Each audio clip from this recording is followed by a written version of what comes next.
It's the freshest radio show in town. Feeling marvelous, I've been with Jerry Rouse. It's the freshest radio show in town. Feeling marvelous, I've been with Jerry Rouse. WCPT. WCPT. This the coldest boys show. You were getting the hour from 6 p.m. to 7. Chillin' with Lauren Cox and the man Marvelous. Shout out to Mr. Rouse and the Italian style. You sports is the only politic. WCPT. WCPT. It's the freshest radio show in town. Feeling marvelous, I've been with Jerry Rouse. It's the freshest radio show in town. Feeling marvelous, I've been with Jerry Rouse.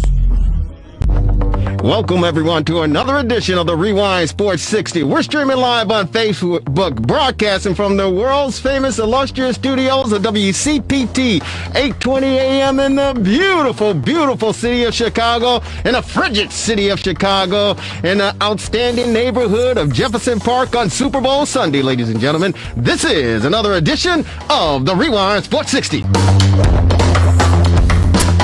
And let's get right to it, ladies and gentlemen. You love him. He's the one. He's the only. He's not out on Madison Avenue hawking a cab or Uber. He's not at Wrigley Field in Lakeview area trying to see if he can get a ticket for the Cup games this season. No, he's not on the Dan Ryan at 35th Street outside a guaranteed rate to see if he can check out a Sox game. He's not even over at the United Center to see the Blackhawks or the Chicago Bulls. Ladies and gentlemen, he's in the studios. He's known as the Marvelous One. He's the one. He's the only. He's Dan Marver. What's up, Marver? Hey, Jerry, how you doing? I'm good. Are you okay? WCPT 820 AM.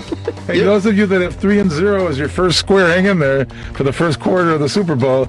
But now you can turn down the sound and turn us up. Yeah, turn us up for sure. The Super Bowl is on, and we got it on as well. We know you have it on, but Marvelous said it exactly right. You can keep the Super Bowl on your channel, your computer, your smartphone, whatever the case may be. But, of course, you want to hear the volume on WCPT 820 AM for the fastest hour in sports conversation. And we have a show in store. Woo. But before we get into it, the Marvelous One, hey, man, how you been handling this cold weather that we've been experiencing? Well, we were lucky. I mean, January wasn't that bad. And now, I guess, the other shoe is turned, or whatever you want to call it, but this is not unusual. I remember 2 years ago we had the polar vortex at the end of January, and 10 years ago people were stranded on Lakeshore Drive on this week with 23 inches of snow. And if you want to go back further, January of 1967 was like unbelievable, 20 plus inches of snow. So it happens. I guess the solution is to not live here.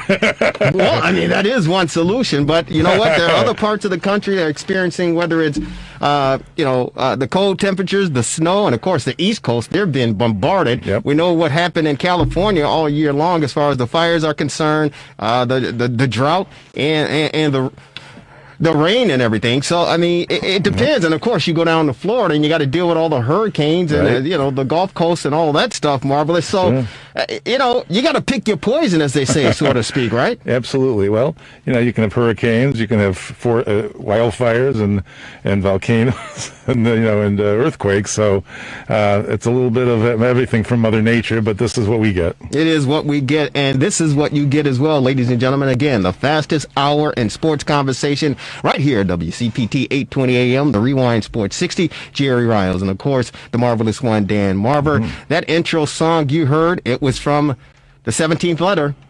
Of course, he's known as Q, Quentin Demps, putting it together.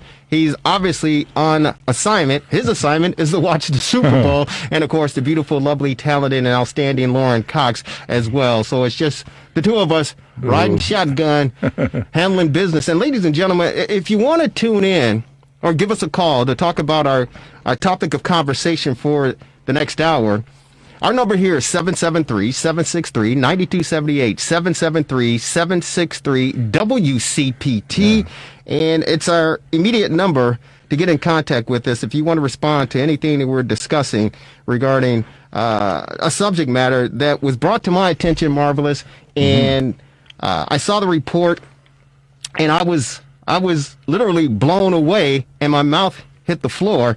And it's an ABC News investigation report done by reporter Ryan Smith of ABC, of course. And this past week, he revealed in his investigation and report that 2 former NFL players are suing the league due to experienced concussions. Now, these players suffer from depression, memory loss, and bouts of anger. The players, Kevin Henry, a former defensive lineman for the Pittsburgh Steelers, and Chicago Bear fans know this guy. He's a former running back for the dreaded Green Bay Packers. That, of course, Najee Davenport. But those 2 players say the league uses a formula, get this, called race norming. Now, that assumes that black players, they start at a lower cognitive level than white players. Race norming. The NFL formula used says black players start off at a lower cognitive level than the white players. It makes it more difficult for black players to qualify for compensation. Now, the practice is used, again, it's called race norming. The test results are adjusted for supposed differences between demographic groups. Yeah. So, of course, the black players of retired from the NFL have one set of rules and the test, and the white players have a different test. Henry, in 2017, underwent a series of tests that determined that he suffered from cognitive decline similar to early stages of mild dementia. Here's a comment from Mr. Henry regarding his concussions. Football doesn't give you an expiration date. It just happens. You just expire. I've had 10 concussions or more, and that's not even common practice. After his time in the league, Kevin Henry says he began suffering from depression, memory loss, and bouts of anger. In 2017, he underwent a series of tests, a doctor determining that Henry was suffering from a cognitive decline consistent with mild dementia. So he submitted a claim to the landmark 2013 NFL Concussion Settlement Program. What was the result of the claim you filed? I was denied. He was denied. That soundbite courtesy of ABC News, of course, the reporter Ryan Smith, and that was, of course, Kevin Henry, former defensive player for the Pittsburgh Steelers, commenting on the case. Now, an NFL administrator claimed there were issues related to validity to the test. The evaluation used inappropriate norms. The concussion settlements, the 2 players accused the NFL of racial double standard. I hadn't heard this before. The NFL says the race norming formula is optional, but they also go on to say that clinicians who test the NFL players say they are required by the league to use the formula. Race norming was put into a place and is used to eliminate the amount the league has to pay out. Get this, folks. The amount the league has to pay out to former players who file concussion claims. So this is implemented. It is put into place so the NFL are selective as far as who they're going to pay money to. Some clinicians admit they were told to discriminate against a black player filing claims using this formula. The NFL says the lawsuit is entirely misguided.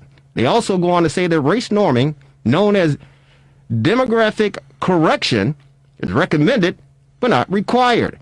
The NFL goes on to say the concussion settlement program was agreed to by all parties with the assistance of expert neuropsychological clinicians. It relies on widely accepted and long-established testing and scoring methods. Yeah. Now listen to this. 3,000 claims have been filed. There are 3,000 former NFL players who filed claims against the National Football League. Out of those 3,000 claims, 1,200 were paid out, totaling nearly $800 million. But no demographic data, marvelous, was available. So you don't know who received the compensation of those 1,200 players who got paid. You just don't know who they are. And based on this, it's pointing to the fact that the white players were able to collect, the black players were denied. Now, these 2 players are currently waiting on the judge's ruling on the NFL's motion to dismiss this case. You'd think the name of the players could be obtained with freedom of information. You know, it's not like a secret document. Well, that's the point, though, Marvelous. This is an exclusive, independent investigation by ABC News and Ryan Smith. So he brought it out this past week. I believe the report came out on Thursday. So it's definitely going to gather legs and wings and take off. And you can believe there are going to be other players that get wind of this, and they're going to be filing lawsuits collectively against the NFL regarding this matter. Because it's first of all, it's surprising to me that this sort of thing is put into place, race norming. It's unbelievable to me. Well, even Congress might get involved. Senator Ron Wyden of Oregon is apparently, he's saying that if ABC is reporting as true, the NFL has apparently pressured doctors to disqualify black former NFL players from benefits they earned, Wyden told ABC News. Shortchanging former players based on their race is both racist and rank hypocrisy. So maybe Congress will get involved too. Well, I'm sure Congress will probably get involved, but as far as doctors are concerned, we're pleased to join on our TRS60 hotline, ladies and gentlemen. He's a neuropsychological psychologist, and he is Dr. Charles Gooden, PhD. He's a professor at NSU's College of Psychology. His research interests include the neuropsychology and head injury, stroke and multiple sclerosis, neuropsychological and personality assessment, rehabilitation and community reintegration following brain injury, neuropsychology in childhood and in school settings, learning disabilities, hyperactivity, and general assessment. Dr. Charles Gooden, he was named the COP Professor of the Year. He's on our TR60 hotline. Doctor, welcome to the Rewind Sports 60 on this Super Bowl Sunday. How are you? I'm fine. How are you? Doing very well, and we're trying to keep as warm as we possibly can. The temperature outside here in the beautiful city of Chicago right now is hovering around 5 degrees above zero, with the wind chill somewhere between 15 and 20 miles below. So it's frigid here. It's cold, but we're hanging in there, Doctor. Yeah, well, we had the problem of dropping into the 50s recently. So please. We know what it feels like. No, 50 degrees is like it's like summertime here in Chicago. Are you kidding me? But we thank you for taking some time out and appreciate your time joining us on the Rewind Sports 60. And I had to reach out to you because you were quoted in the story that was released or published or broadcast this past week on ABC News, by the reporter Ryan Smith regarding this race norming. And I had to reach out to pick your brain, so to speak, and ask you to explain all this stuff that's going on, because there are a lot of people, I'm sure, listening to the Rewind Sports 60 who are unfamiliar with this race norming, and I'm sure there are probably some current players who are unaware and some former players. So can you kind of get us up to speed as far as everything that's transpired and what this race norming is all about?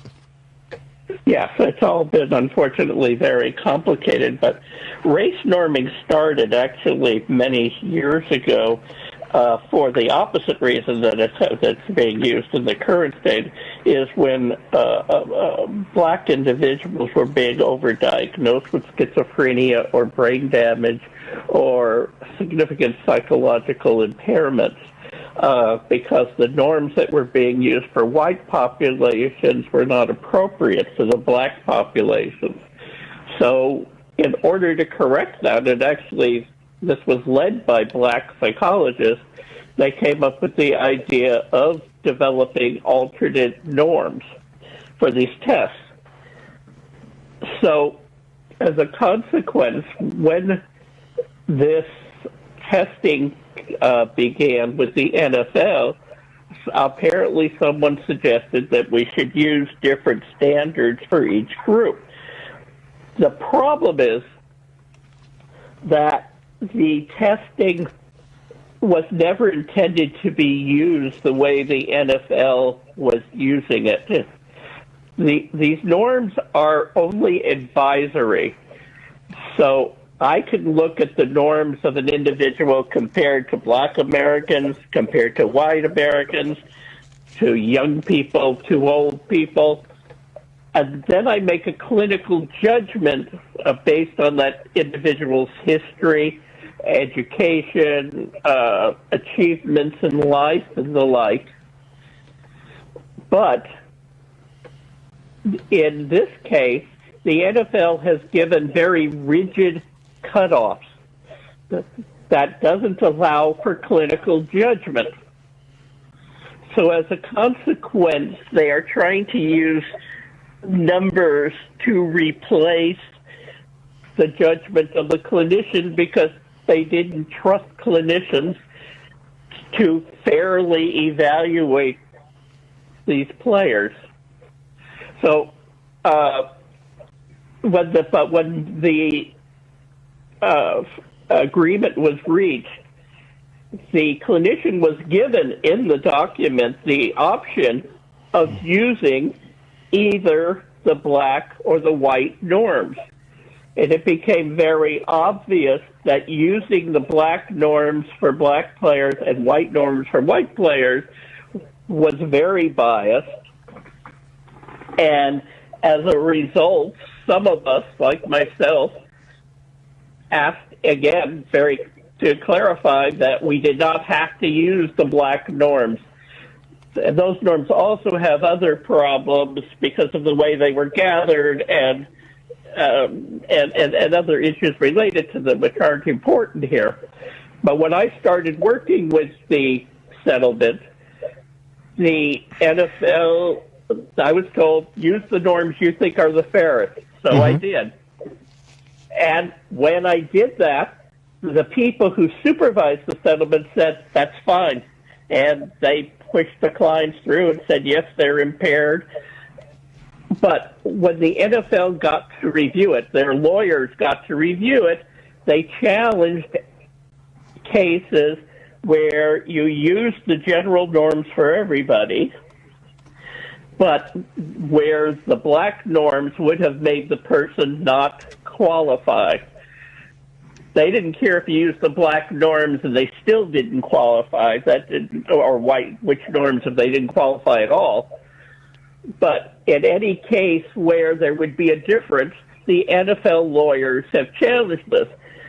So when the NFL says you're allowed to use anything you want, they're not actually telling the truth. That it is possible that's the intention of the NFL itself, but it's certainly not the intention of their attorneys.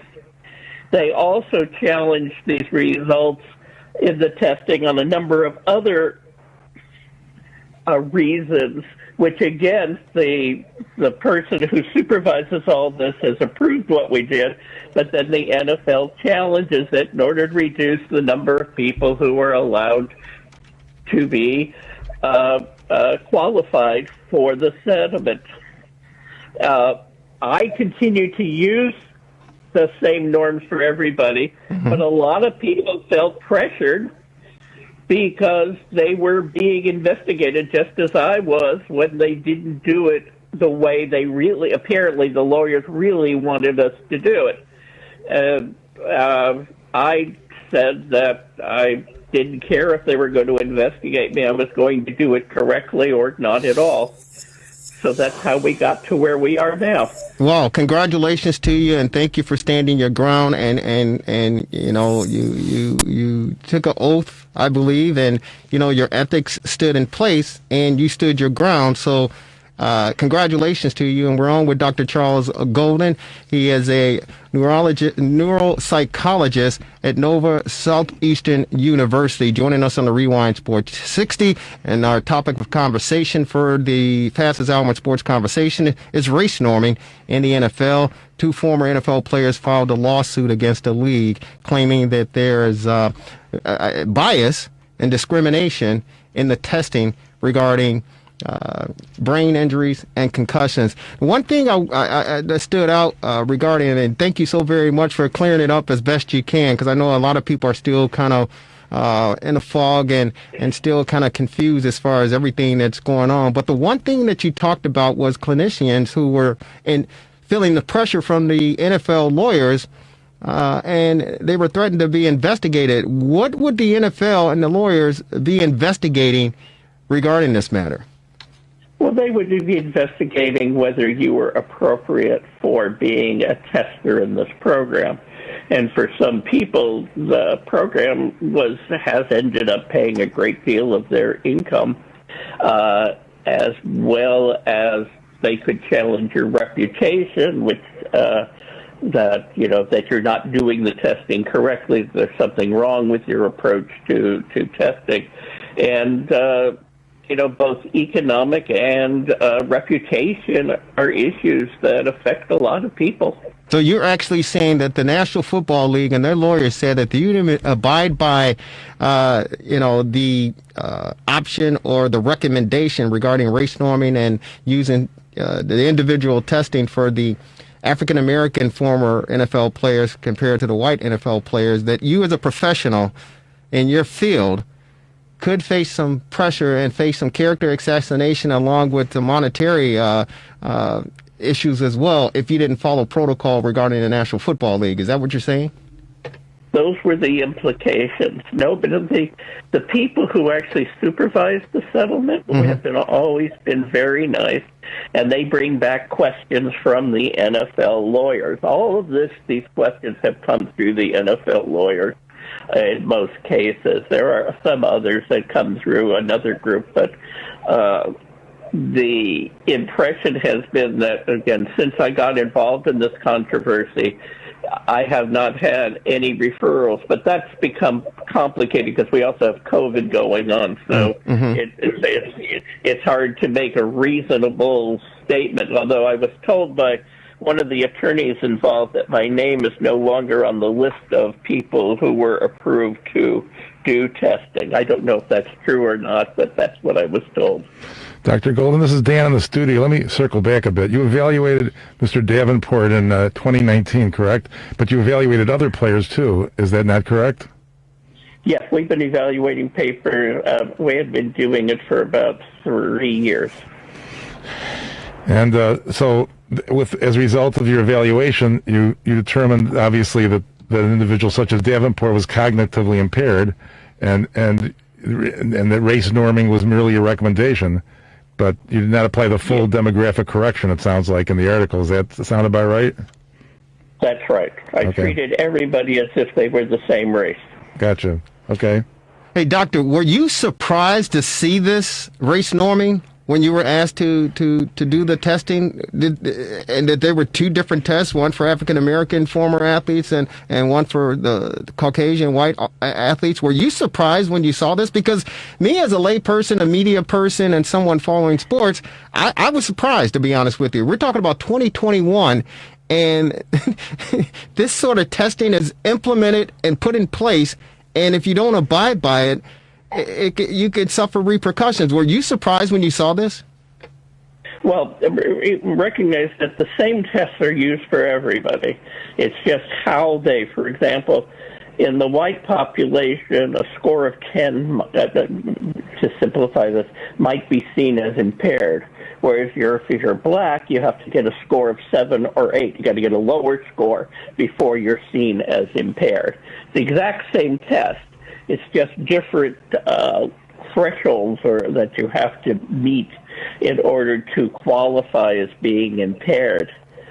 So, yes, I was surprised at that, which is why I'd asked them the question of whether we had to use these norms, because I had questions about them. And again, I was told no.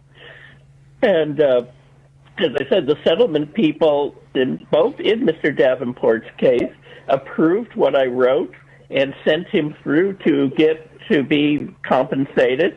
And the NFL is allowed one last time to object, and that's when their lawyers made that objection. Wow. So what's the next step? And it's interesting because, the former Pittsburgh Steeler defensive player, Kevin Henry said, hey, you know what? Listen, we're out there playing football just like the white guys.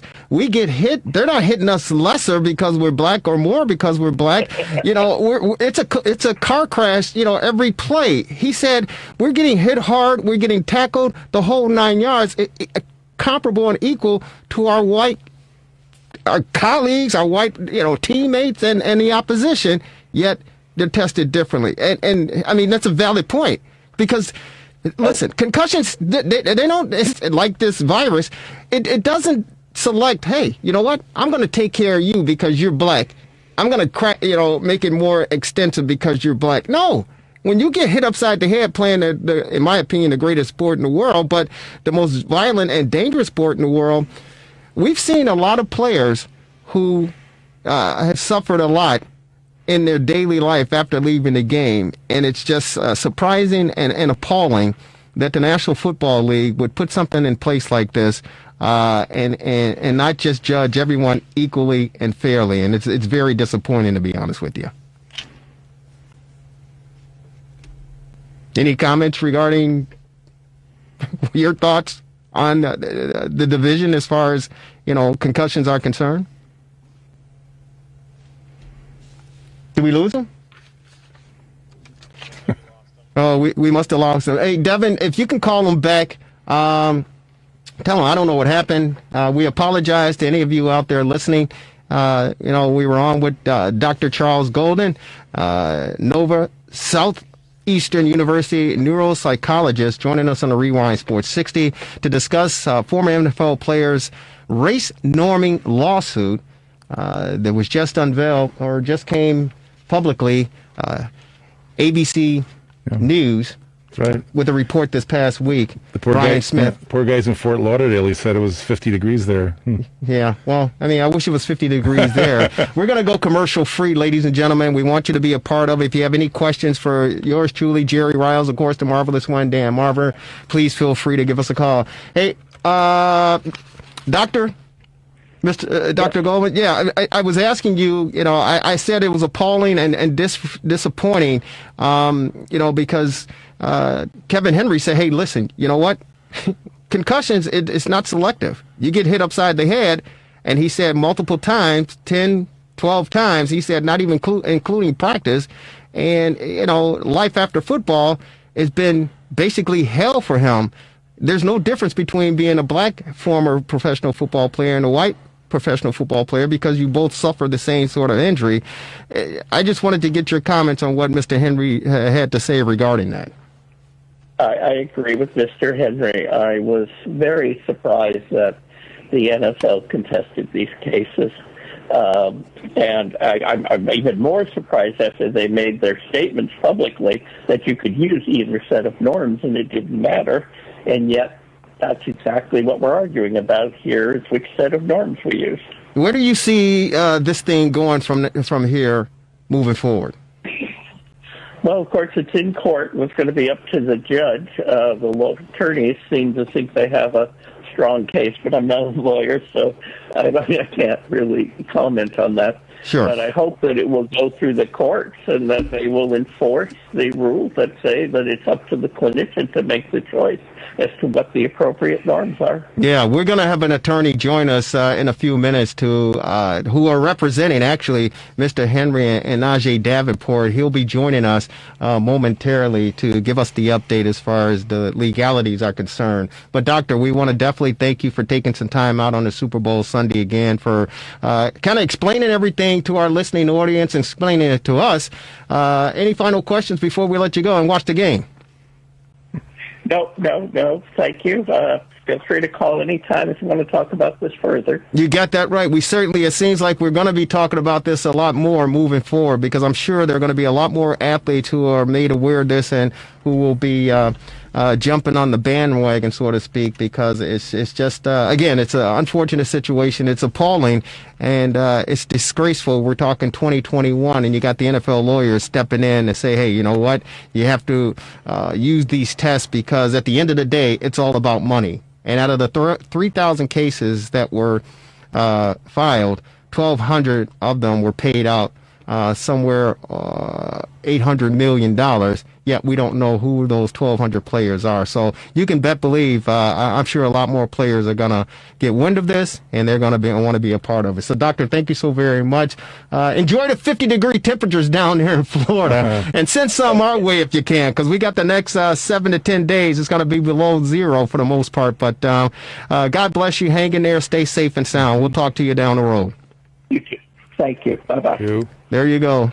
That was Dr. Charles Golden of Nova Southeastern University, a neuropsychologist, talking about race norming, the lawsuit. Unbelievable, Marvelous.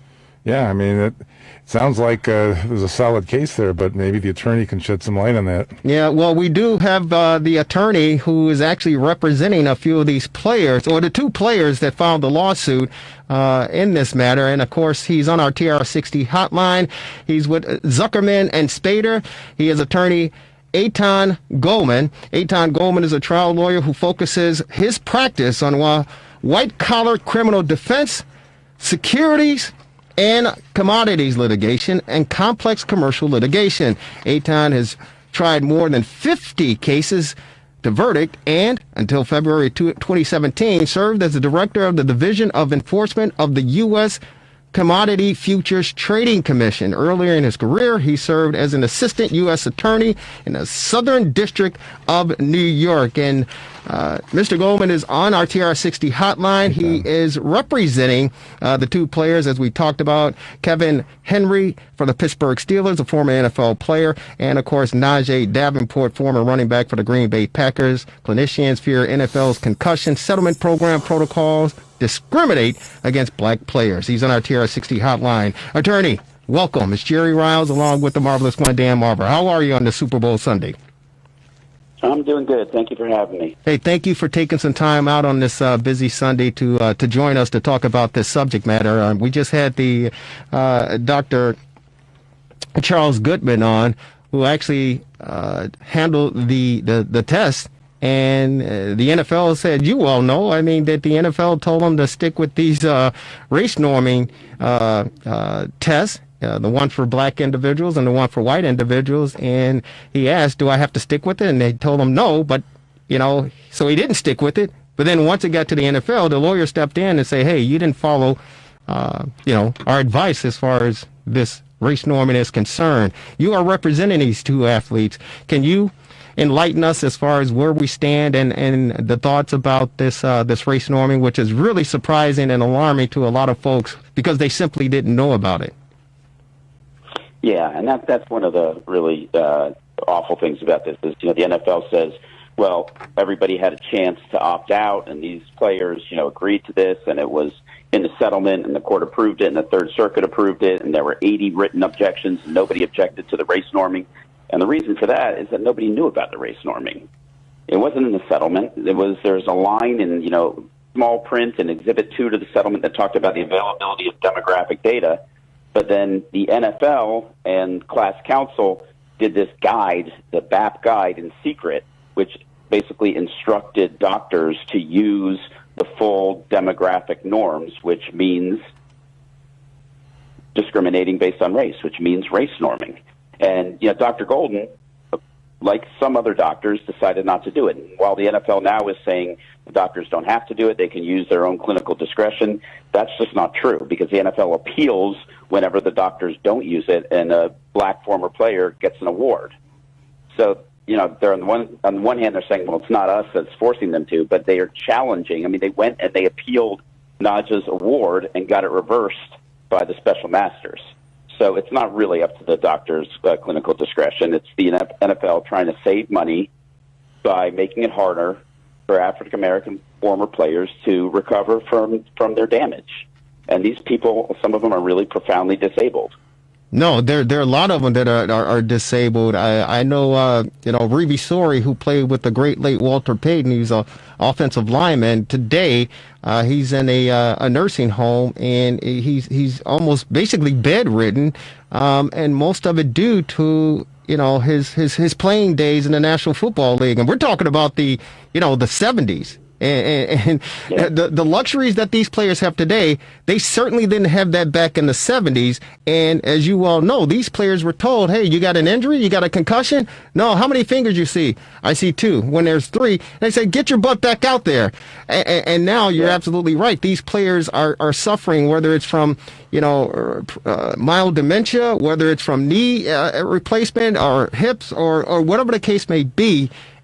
They're suffering because of the game that they love, and it's appalling, it's disgraceful, and it's just sad and disappointing that the National Football League in 2021 would even have something like this in place black and white. That's almost like the Jim Crow, where, the water fountain. The black water fountain is over here, the white water fountain is over here. It's unbelievable that this is even implemented. And for doctors such as Dr. Charles Gooden to say, I'm going to stick to the, my game plan, my teaching and my education, and then to be, reprimanded. And he said some of these doctors are being investigated, if they don't go along with the protocol. It's unbelievable.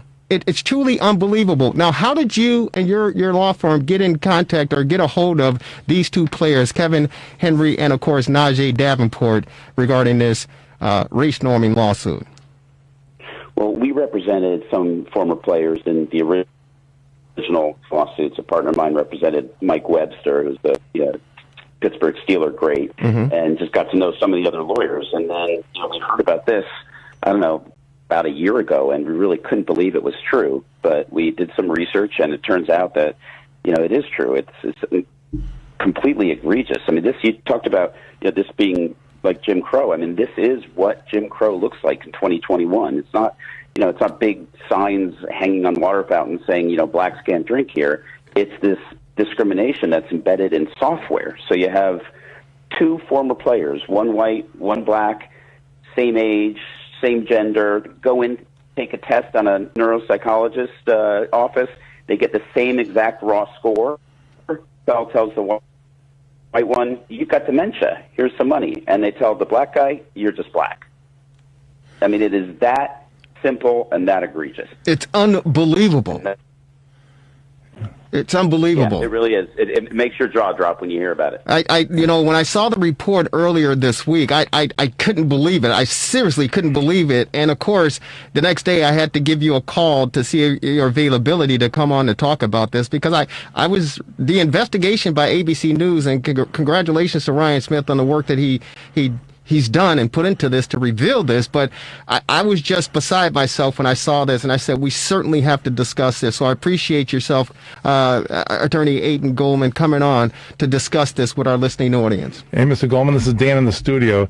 I'm looking at the complaint. Is this the one in the United States District Court for the Eastern District of Pennsylvania, Davenport and Henry versus the NFL? Is that the one that you're involved with? Or is there, yeah. I mean, the concussion settlement was reached in the Eastern District of Pennsylvania, right? Like, there were many, many different lawsuits for guys who had suffered concussions against the NFL, but then they all got consolidated as one class action before a judge in Philly, the Eastern District of Pennsylvania. So we brought a couple different matters last August. On the same day, we filed a Article 27 motion within the settlement, where we basically said to the judge, look at a settlement. It does not require what the NFL says it requires. And then we also brought a 1981 lawsuit, and that's just the Civil Rights Act, saying that you can't discriminate against people. So has COVID slowed down the process, or where does this stand now? Well, the judge actually dismissed without prejudice our Article 27 motion, which we've appealed to the Third Circuit, and we're waiting to hear about that. And then the 1981 lawsuit, we've got a hearing, I think, in March. So it has been slowed by COVID, but, the wheels of justice are continuing to grind, even if kind of slowly. Yeah. Do you see more players getting involved with this? Because, again, I'm sure there are a lot of them who are unaware, and we know some former players. We have one here, Quentin Demps, who's a part of our broadcast team. He's not here, of course, today, but he played in the league for 10 years, and I'm sure he's got some issues. I know some other former players who played on the '85 Bears team who, some are doing well, remarkably, but others are still, they're suffering. Jim McMahon, we know, won a suit regarding concussions from the league, and maybe he was one of the 1,200 people out of the 3,000 that got compensation for this. Do you know anything about that? I don't know specifics about that. I mean, the NFL has all these statistics, and one of the things that we're asking for is the numbers and the comparison between how hard it is for a black former player to get an award versus a white former player. And I think you're right about former players. I don't think they had any idea that this is how the settlement was going to be interpreted by the NFL, because I've talked to a bunch of former players, and to a man, black or white, they say they never would have, voted for this. They never would have agreed to the settlement if they knew that it was going to be implemented in this discriminatory way. Well, that's part of the defense for the NFL. They're saying that all sides agreed to this. Yeah, well, that's not true. All sides agreed to the settlement. Settlement doesn't say there's going to be a black door and a white door. I'm sure it doesn't. If they had said that out front, this settlement never would have been approved by the players. Yeah, I'm sure that's the case as well, and they just wanted to, do their homework, and they tried to pull a fast one. The interesting thing about this is the fact that, again, that they say, hey, we can pull a fast one, and this is a multi-billion-dollar industry. These guys aren't starving. It's a multi-billion-dollar industry, and these players put their heart and soul on the line for this game.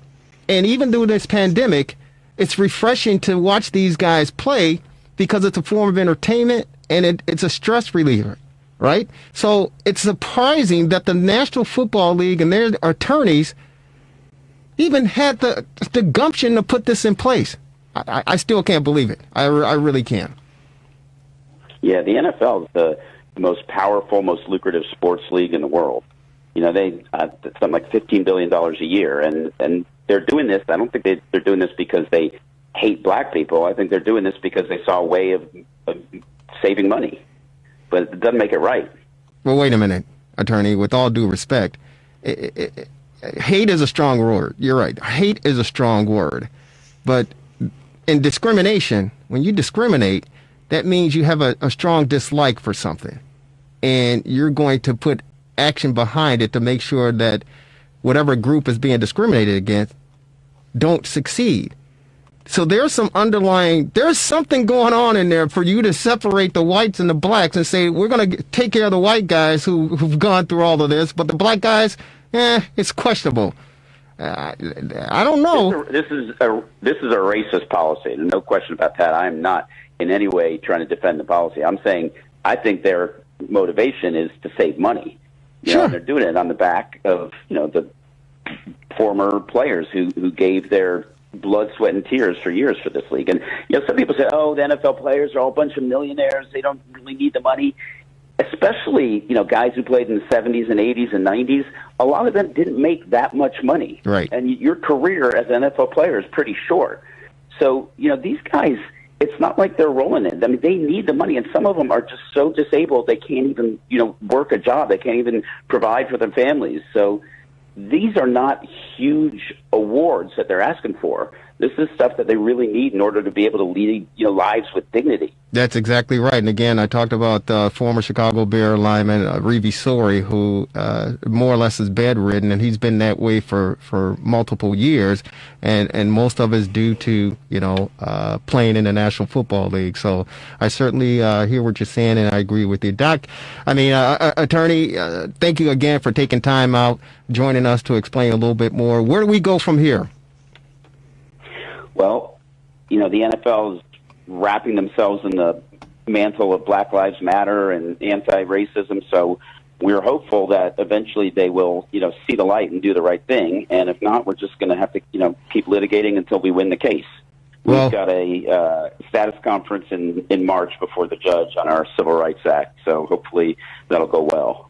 Well, attorney, you have our blessings here. You have an open forum. Anytime you want to join us to elaborate and keep us up to speed, the door is open. We really appreciate you taking on this battle for these retired players who really, really need it. And God bless you. Keep up the good work, and we'll be in contact.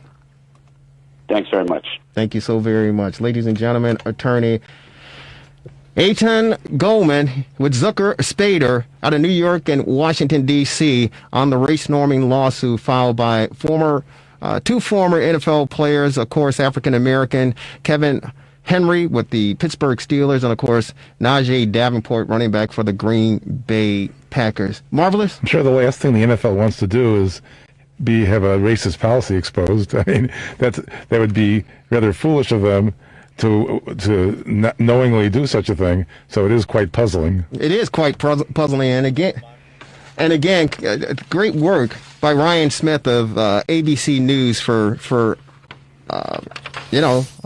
doing this investigative reporting and bringing it to light. Because again, I definitely know fans were unaware of this, and I know that there are a number of current players and former NFL players who totally are unaware of this, and the attorneys for the National Football League felt, hey, you know what? We could pull a fast one. And they agreed to it, and before they know it, boom. It's boom. But the bad thing about it is these doctors, these neuropsychologists who are doing the testing, when they say, hey, we're not going to follow your protocol, they're being reprimanded and challenged. Yeah. Which is, that's a form of bullying. It's unfortunate. Yeah. It's unfortunate. Well, the one fortunate thing is we're a week away from Valentine's Day. Yeah. Are you got any plans for Valentine's Day, Marvelous? I think it's going to be below zero between now and then, so it might be a good day for cuddling. Yeah, you can do the cuddling thing. You still do that? You play footsies under the blanket and all that stuff, Marvelous? You have to. To keep warm, right? Right. Well, I'm trying to figure out some ways and some ideas to, liven things up next Sunday, Valentine's Day, and because you always got to do it. There's no question about it. Regardless of whatever the situation is, you gotta celebrate Valentine's Day with your loved one. And what other better way to celebrate than having dinner? Maybe at Serenello's in Wheeling, located on Milwaukee Avenue. We're pleased to be joined by my good friend. I love this guy. He's fantastic. And ladies and gentlemen, they say the quickest way to a man's heart is through his stomach. This guy has my heart because he goes through my stomach. He's on our TRS60 hotline, ladies and gentlemen. He is the Honorable Chef Michael Bonner. Chef, how are you? Good, Jerry. How you doing tonight? Hey, we're doing good. We're trying to keep warm as best we can, brother. But I definitely wanted to get you on and see what's going on. We miss being over at Serenello's. We just miss being in the environment. But with this this pandemic and the virus and the opening and closings of restaurants, man, you well know firsthand it's been very, very difficult. And real quick, get us up to speed as far as how things are going for you and the restaurants and the business. Well, it has been a real challenge. 2020 is a year that you want to forget. But I've been thankful for the customers that are listening and those that have ordered from the restaurant via carryout and given us an opportunity to keep the doors open. We're thankful that we have the opportunity to get diners back into the dining room. And I just wanted to let you know that this weekend we're going to be doing brunch, Valentine's Day brunch, and we have wonderful menus put together that are for curbside Valentine's Day menu to go, as well as in-room dining. So it's been a real challenge, but we've been trying everything we can to stay relevant and keep people knowing that we're here and reaching out for support. Yeah, well, you know what? I know it's been hell. It's been hell. I know it, and my prayers and my money even has gone over to you to offer as much support as we possibly could because it's just been very, very challenging and very demanding. But the good thing about it is the fact that you keep rolling. This is what Chicago is all about. This is what, the Windy City and the neighboring towns are all about, Chef. You roll up your sleeves and, you put your hard hat on, you get your lunch pail, and you go to work. And you and your team have certainly done that.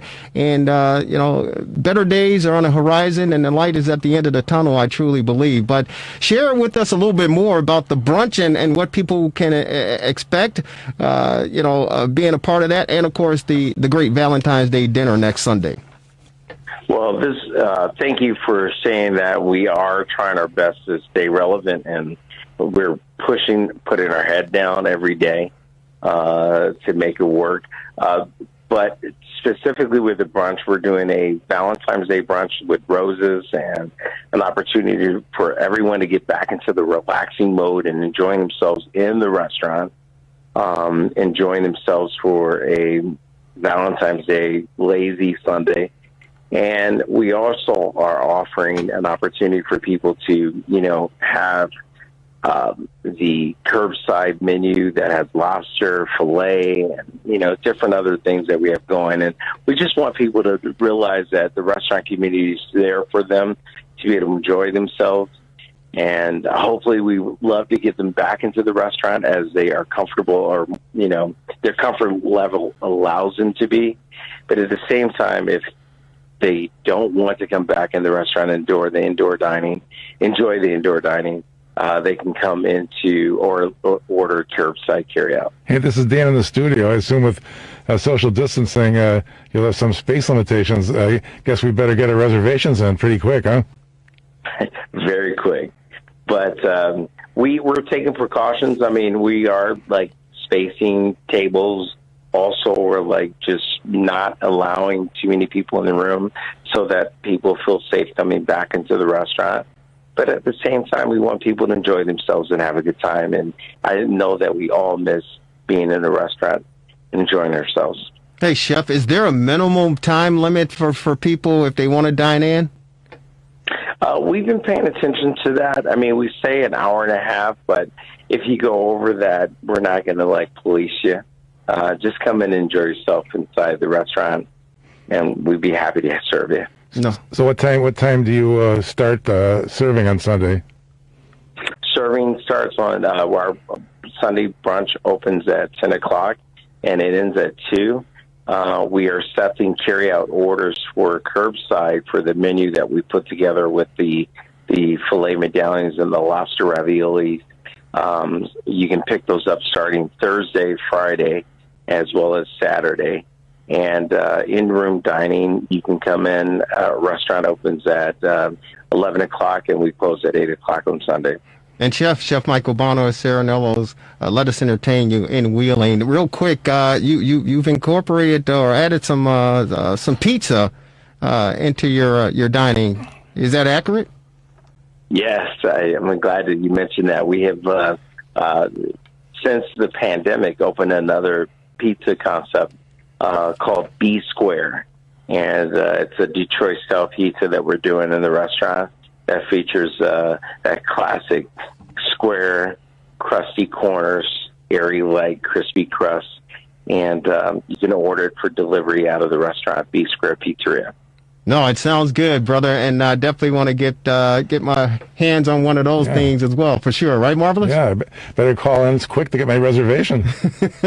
So that's a great segue. If people want to make their reservations to dine in for Valentine's Day or any other day, Chef, what do they need to do? How do they find you?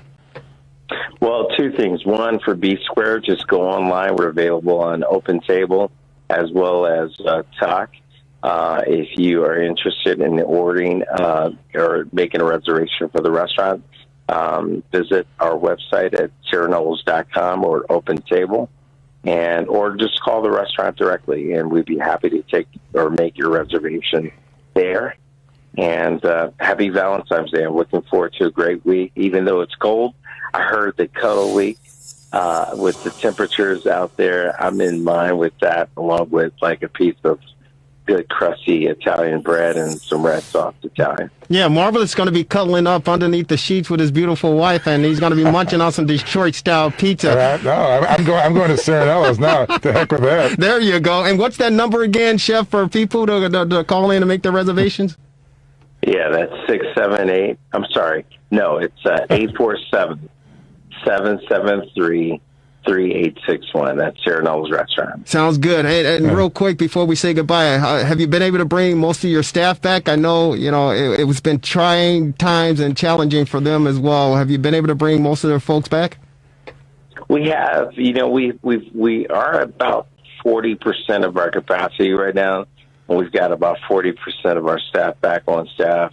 And it's like putting the band back together again, and we're happy about that. So, yes. Well, we're moving in the right direction. Well, God bless you, brother, and keep it up and keep going. And if it was easy, as you all know, everybody would be doing it, man. But stay safe. We love you, love your team, and we love the food over there. And we certainly be in contact, Chef. All right, Jerry. Have a good night. You too. Take care. Stay safe, and get some pizzas out there, brother. All right, my man. Take care.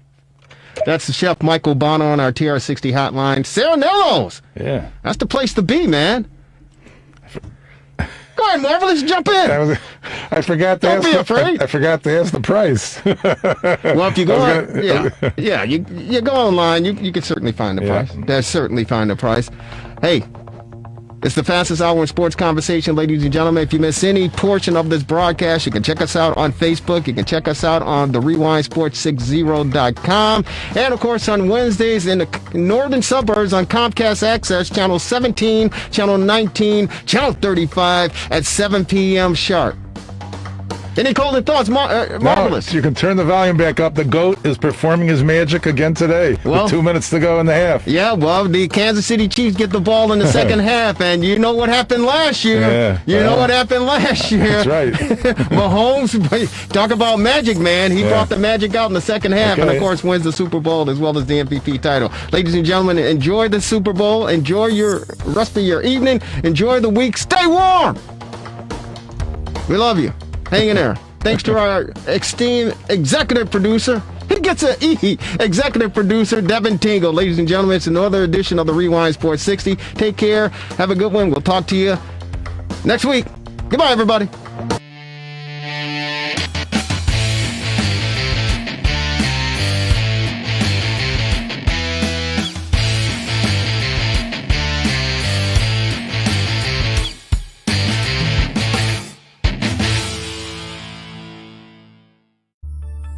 Relax, reset, rejuvenate. Link right now to restart your life. TheRewindSports60.com. What are you waiting for? Hope to see you soon. The Rewind Sports 60.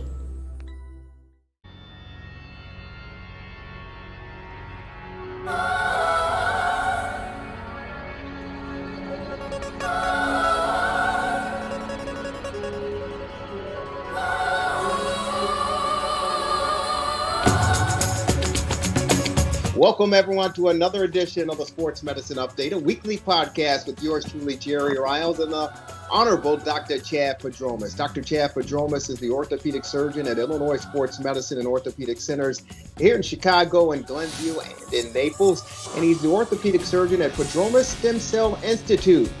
He's also the editor-in-chief of the Anterior Cruciate Ligament Reconstruction and Basic Science. Doctor, how are you? I'm doing great, Jerry. How you doing? I'm doing fantastic, and trying to get through this snow and cold that we've been experiencing over the past week or so. And they're saying this upcoming week we're going to be in the teens and single digits as far as the cold temperatures are concerned. So just hanging in there. And in Chicago weather, we're used to it. We just have to get through it. Other than that, everything's fine, Doc. Super. Sounds good. Hey, there's a lot going on regarding the vaccine. Of course, the new administration is trying to haul out as many doses as they possibly can to get it to the patients and people in need. Definitely those on the front lines, the nurses and the healthcare workers who are battling this thing to try to take care of everyone. And, of course, those people 65 years of age and older. And we've heard so many different cases regarding the vaccination, and obviously the benefits are to protect one and to protect your loved ones, but there have been some folks who have said they've experienced some side effects, and we've talked about it off the air for sure.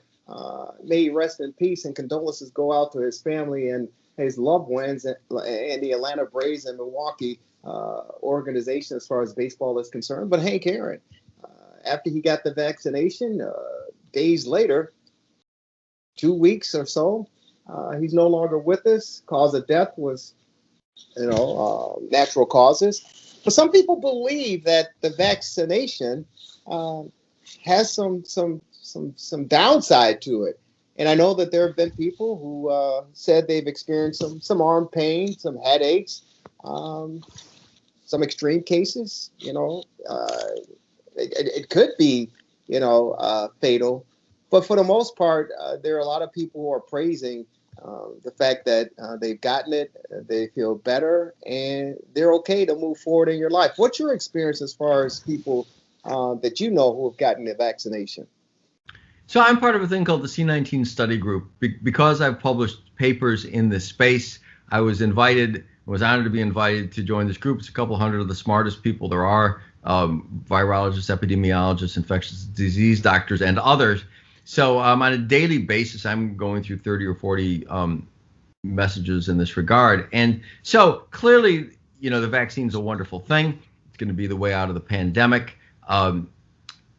And we need to get it rolled out as quickly as we can. But, as with all good things, it is not without its side effects, complications. And so, it's interesting, unfortunate.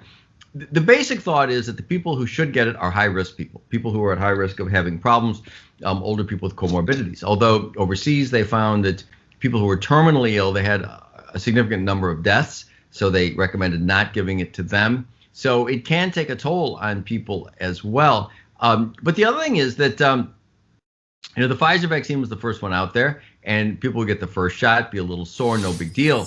But the second shot is usually accompanied by far more severe side effects. Not to say you shouldn't do them, and in the vast majority of people, they pass. So by all means, do it. Although it's good for people to be prepared that they might be pretty miserable for, a day or two. But beyond that, there are some people that get more severe, more intense, and more long-lasting problems from the vaccine. And again, doesn't mean don't do it. By all means, do it. But recognizing these things, it would be nice to figure out a way to treat people who have them. So there's one intensivist who's part of the study group who has found people that get a chronic inflammatory problem. She calls it SIRS, an inflammatory response syndrome, and recommends people taking Tylenol, a non-steroidal anti-inflammatory drug like Aleve and acetaminophen, and a non-sedating antihistamine like Claritin before, during, and after, and said that greatly mitigates it. So that can be useful. But in addition to that, there are people who get pretty severe and persisting musculoskeletal problems that have been noted. Now, it's fairly new. What is the incidence? We don't know. I have a friend who's an emergency doctor at a big hospital downtown who said she's seen a number of people with elbow problems on the same arm as the shoulder afterwards. And one such person is actually a personal friend, a middle-aged woman who called and said that several weeks after getting the first of the injections, which is not usually the one that's very severe, she got severe and unremitting pain in the elbow of the same arm. So it was in the elbow and radiated partway down the forearm. And I know her well. She's stoic. She's tough. Not the kind of person to complain. And she said she was losing sleep and was at her wit's end, and it was driving her crazy. She'd taken medications, hadn't helped. So I've talked here and there on these podcasts before about what is often called low-level laser therapy, also called photobiomodulation, cold laser. And so what this is light therapy, where laser light that is powered below the level at which lasers produce heat. So people know there are cutting lasers, and you can get face peels, and you can do all kinds of stuff with lasers. So if you power the lasers much lower, maybe 100 milliwatts as opposed to 3 or 4 or 5 watts, laser light is picked up by the mitochondria in your cells and by a molecule called cytochrome C oxidase. And it catalyzes that molecule. It's an enzyme. It produces more energy, increases blood flow. And there's a lot more that it does, and a lot of it that we're not even sure, we're still figuring out. But the bottom line is it can have remarkable healing properties. So we have a machine like this. We write papers about it. It is our go-to treatment for people with back pain, neck pain. My wife, Marilyn, is a dentist, uses it for TMJ pain, which is her specialty. And it involves putting little pads on the skin, and there are laser diodes that attach to it. And you sit there for 20 minutes while the light bathes the area. There's no heat, no pain, no side effects. You can't feel it. It isn't covered by insurance, but it's pretty cheap, $50-$60 a treatment. And it works immediately, so you can tell right away. So we use it on people with back pain, neck pain. I have an NFL player who came to me. He actually came to me for PRP for his Achilles tendon. which I did. But prior to doing that, we did the laser treatment, which helped him a lot. And you did it before and you did it afterwards. So it's a real thing. So when she came to me and said she had that, I said, I don't know if the laser would be helpful for that, but it immediately popped to mind because, this isn't the kind of thing I do PRP for or really had anything to offer. So I said, why don't we try? Nothing to lose, really. So we did a treatment. Our physical therapist does it in our office. I did it at no charge because I really didn't know if it was going to be helpful. And she, after the one treatment, which was half hour, immediately afterwards, she was about 20% better. By the next day, she was 40, 50% better. This was on a Friday, this was last week. So she had one on Friday and Saturday and Monday and Tuesday. And she got a little better each time. After the Tuesday one, she said she was 90% better. She was ecstatic because she had been suffering so much and her suffering was so greatly alleviated.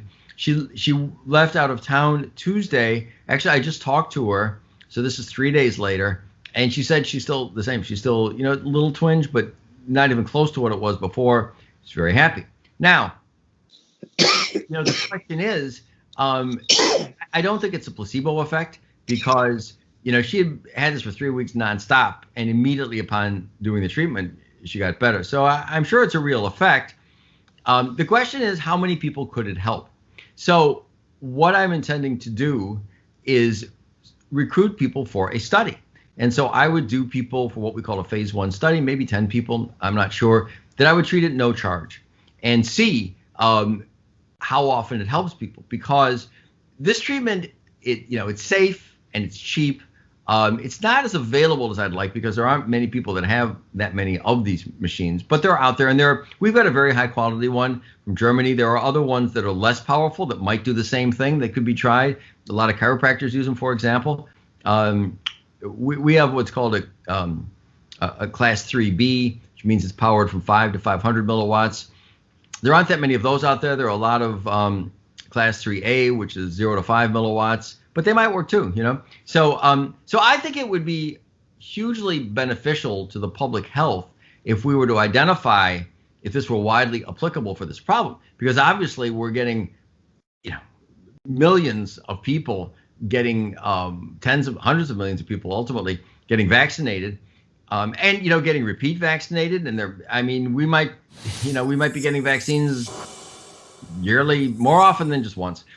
And so these side effects are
Welcome, everyone, to another edition of the Sports Medicine Update, a weekly podcast by yours truly, Jerry Riles, and the Honorable Dr. Chad Padromas. Dr. Padromas is an orthopedic surgeon at Illinois Sports Medicine and Orthopedic Centers in Chicago, Glenview, and in Naples, and an orthopedic surgeon at Padromas Stem Cell Institute. He's also the editor-in-chief of the Anterior Cruciate Ligament, Reconstruction, and Basic Science. Doctor, welcome. How are you doing? I'm doing great, Jerry. Thanks. How about you? I'm doing okay. I just wanted to make sure I get that out for you and, make you sound even more important that you're very important. There's no question about it, but I wanted to give credibility to your status, your title, and your persona. Thank you, Doctor. More than anybody else, but I appreciate the thought. You're very important. Are you kidding me? Without you, we don't have the podcast. That's true for sure. Hey, Doc, there's so much going on in the world of sports. And again, I am very, very appreciative that, we have crowned a national champion as far as college football is concerned. That, of course, congratulations go out to Nick Saban and the Alabama Crimson Tide for winning another national championship title. Of course, the Los Angeles Lakers win the NBA title last year. The Los Angeles Dodgers, they win the baseball crown. And of course, we're moving forward to the National Football League with the Super Bowl. Congratulations to Patrick Mahomes and the Kansas City Chiefs who are advancing again, opportunity for a repeat. And of course, the greatest of all time, still playing at the ripe old age of 42. And of course, Tom Brady and the Tampa Bay Buccaneers ready to square off in Super Bowl 55 down in Florida.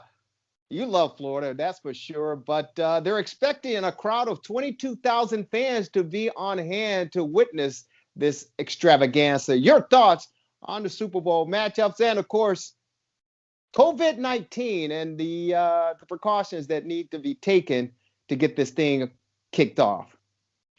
My thoughts are that it's a great idea.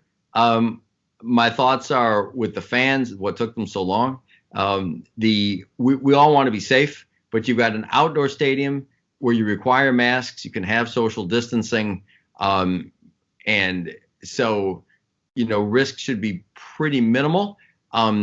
Florida has been arguably the best run state in the country on a number of fronts in terms of doing what's rational instead of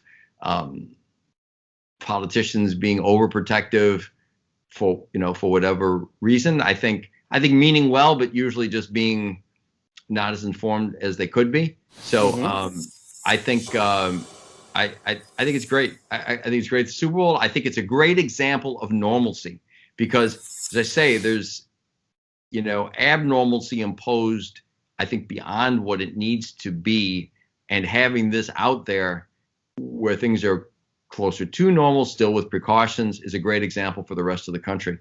No, I think it's great as well. But again, when you talk about the great United States and the independent states as far as how they tackle handling, COVID-19 and the virus here in Illinois, we know that the numbers are continuously going down and the vaccines are available, although it sounds as if they're running short. But as you talked about, the state of Florida just continued to move forward and plow through this. And of course, they're going to be hosting the Super Bowl down there.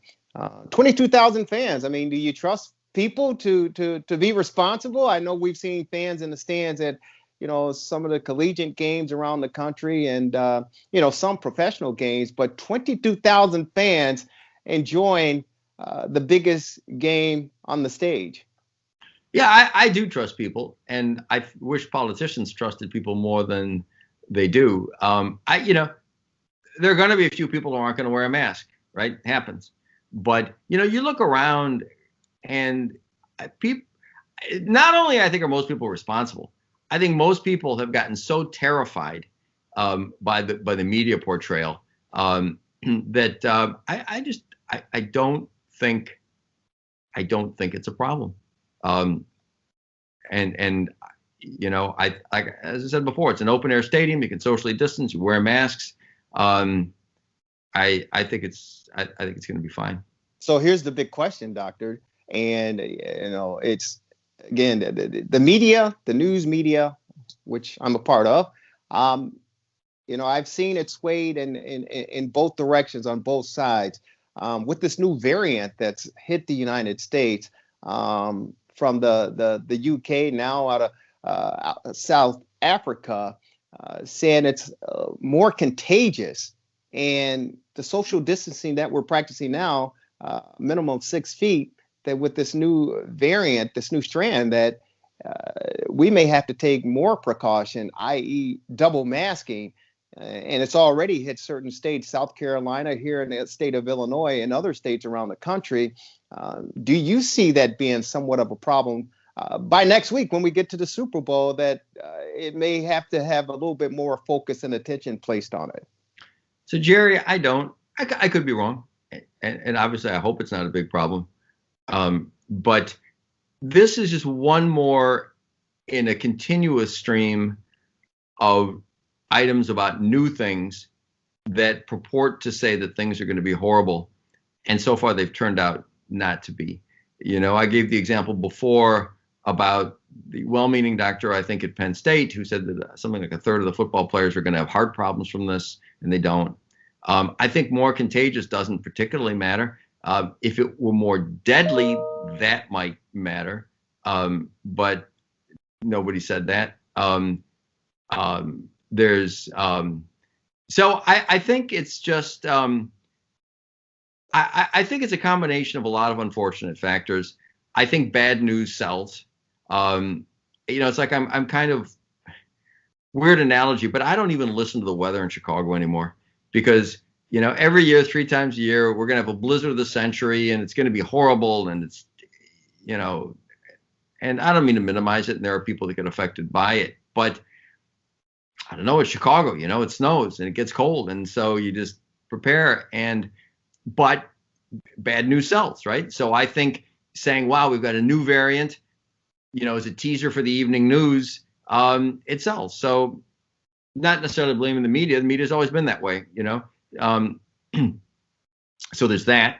I think that I've said it before. I think that there are a lot of politicians who get carried away with their own authority. And so I think these provide excuses for them to do more than they should. You can go beyond that to various things that sound like conspiracy theories, and who knows, but it's kind of a fact. The more negative things you put out there, and the more you shut down society, the more small businesses go under. Now, that's, everybody publicly agrees that's a bad thing, right? Mm-hmm. On the other hand, there are some corporations and some people that are doing very, very well from this, right? And so there are conspiracy theorists out there who kind of think that it's a semi-permanent situation to make us like China in Asia, where they wear masks forever, and that there's always a new variant, there's always a new this, there's always a new that. So the history of this thing has been so egregious and so horrific, as I mentioned last time, with overstating the death, starting with Neil Ferguson at Imperial College and his terrible track record on models, and then applying a bad model to this. So I haven't seen anything that leads me to think that things are going to be significantly worse as a result of this variant. I mean, and going back and not to be too long-winded here, but there are real consequences to alarmism. I brought up about poor Governor Cuomo of New York. I'm sure he's a nice man, and I'm sure he loves his constituents, but his action to force people out of hospitals into nursing homes, everybody agrees, I think, resulted in many, many unnecessary deaths. Now, I'm not saying I think his action did that. I don't necessarily blame him. I certainly don't blame his motives. But think about this. Why did he do that? He did that because people were estimating that the hospitals were going to be so overwhelmed, we'd have no respirators and no ICU beds, that you had to clear the hospitals in advance of it. Well, it turned out to be not even close to being true, right? They brought that Jacob Javits ship in and all this, and they had more than enough. President Trump, love him or hate him, made it a point to get enough ventilators, and nobody's been short of ventilators, So there are Democrats and Republicans working together. But my point is just this. You can just say, well, better to be overly cautious, but alarmism has definite consequences. So alarmism in that case, false alarmism, resulted clearly in thousands of deaths. Not questioning anybody's motives, but it did. So I'm just saying, lockdowns, extra precautions have real world negative consequences, which it's easier to ignore than it is the death count from COVID. So I'm just saying it's a bad thing, and people shouldn't adjust their behavior on alarmism without really good justification. No, and I certainly agree with that, Doc. I think it needs to be justified as far as why we as a society do what we do, to the defense of those. Because here's the real issue from my perspective. This is something almost paramount that we've never seen or experienced in our lifetime, and that includes our leaders. As high as the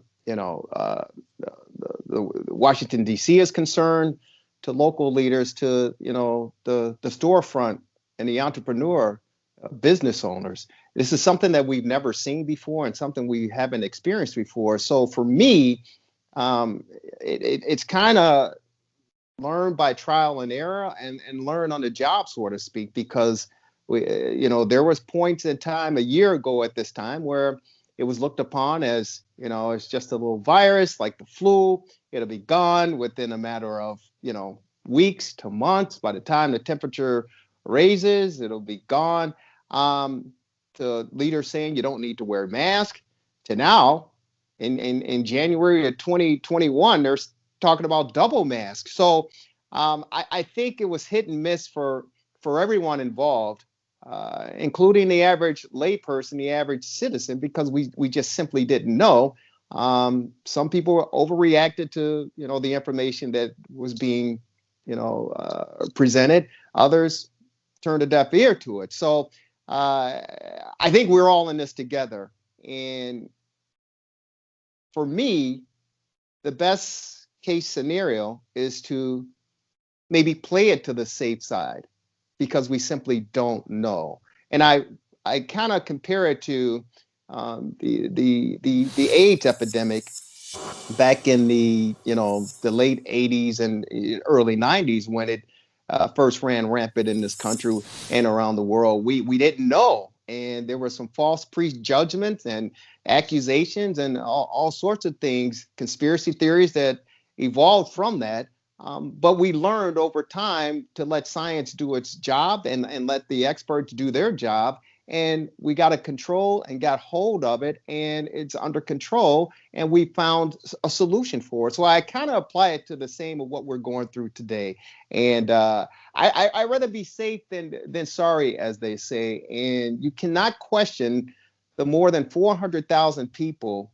Boy, I guess you can, but the more than 400,000 people that have died from this virus. Whether you believe the number and the cause is another concern, but as of now, we're on a record of reaching 450,000 people to die from this. So for me, and again, I applaud those in the sports world that we were able to watch from collegiate sports to professional sports on weekends to take our minds off of this. But I would not want to be in the shoes of these experts and these scientists, because they truly, in my opinion, don't have the answer as well. And they're learning just like we are as we go.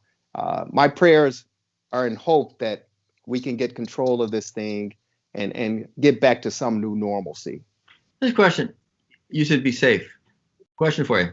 Do you think that people, when they lose their business, have adverse health outcomes? Do you think that there's depression and suicide and drug addiction and people failing to go in for health checks and living poorly and gaining weight? So do you think there's a consequence to excessive lockdowns? Yeah, of course there is a consequence. I got a good friend of mine.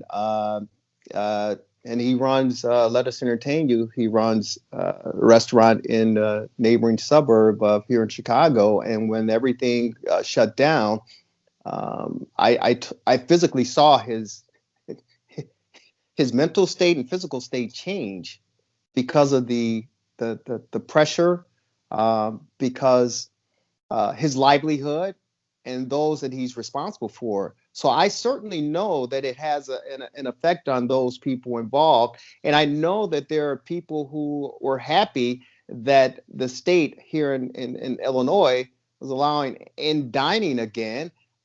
There were employees crying that they were able to get back to work. So I know the effects that it has, but I also know those individuals who won't be saying hello to family members or friends because they didn't listen to the warning signs, and that individual is no longer with us. There's a family down in Texas ignored the warning signs and everything of the virus, and 7 members, they had a party, and 7 of those family members succumbed to COVID-19 and the virus and are no longer here. So it's a double-edged sword, in my opinion, and it's almost a crapshoot or a roll of the dice. How do you approach it? How do you tackle it? I think the NBA did a fantastic job last year by having the bubble and staying strict and stern on the players' comings and goings. Now that they're out and available to travel and go here and there, we see that there's a different approach and a different effect as far as what's going on. So it's a very, in my opinion, very, very difficult decision to make. And I think we all personally have to make that decision, what's best for ourselves and our family and those that we come in contact with. And I'm hoping that, again, the light is at the end of the tunnel and we're close to getting to that light. So the thing of it is, the basic point is that lockdowns haven't helped. And they've compared places that have them and places that don't, and they just don't help. Excessive restrictions just don't. You get consequences, you get deaths, you get suicide, you get mental health problems, you get more cancer deaths because people don't go in for their checkups because they don't want to leave the house. So lockdowns kill people, kill lots of people. That's the one end. In the middle, social distancing, probably masks are good. Okay.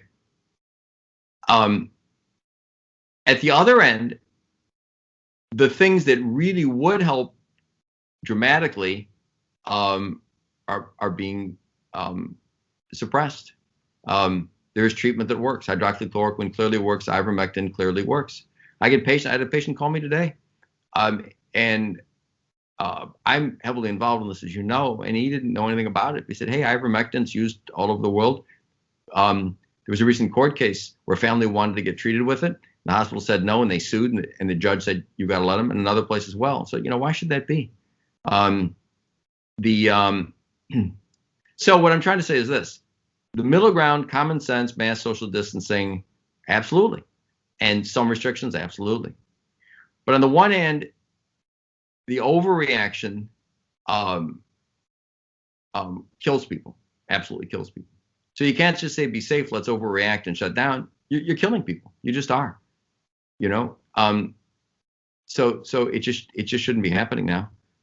And on the other end, there are things that we could be doing to save lots of lives that aren't being allowed